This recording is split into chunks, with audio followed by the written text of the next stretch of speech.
శ్రీమాత్రే నమః. హలో అండి, భవానీ వెజ్ రెసిపీస్కు స్వాగతం.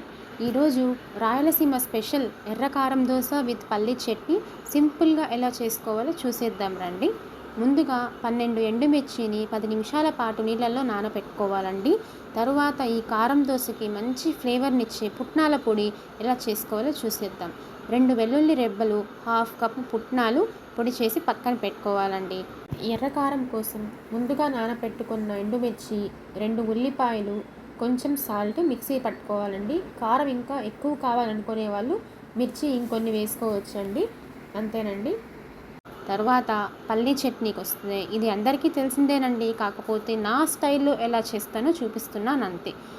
బాగా వేయించుకున్న 1 కప్పు పల్లీలు, 1 ఉల్లిపాయ, 2 పచ్చిమిర్చి, చిన్న సైజ్ చింతపండు, సాల్ట్ వేసి మిక్సీ పెట్టుకోవాలండి. ఇందులో తాళింపు వేసి పక్కన పెట్టేసుకుందాం.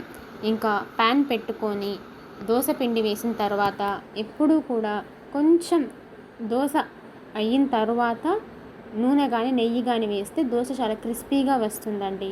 ఇంకా ఈ కారం దోశకి గీ వేస్తే మంచి ఫ్లేవర్ అనేది ఇస్తుంది. సో గీ ఒక 2 స్పూన్స్ వేసుకుందామండి.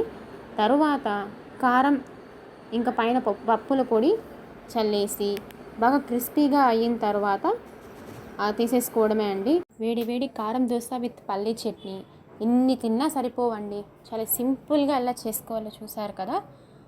ఖచ్చితంగా ఈ వీడియో నచ్చినట్లయితే ప్లీజ్ అండి లైక్ చేయండి, షేర్ చేయండి, సబ్స్క్రైబ్ చేయండి.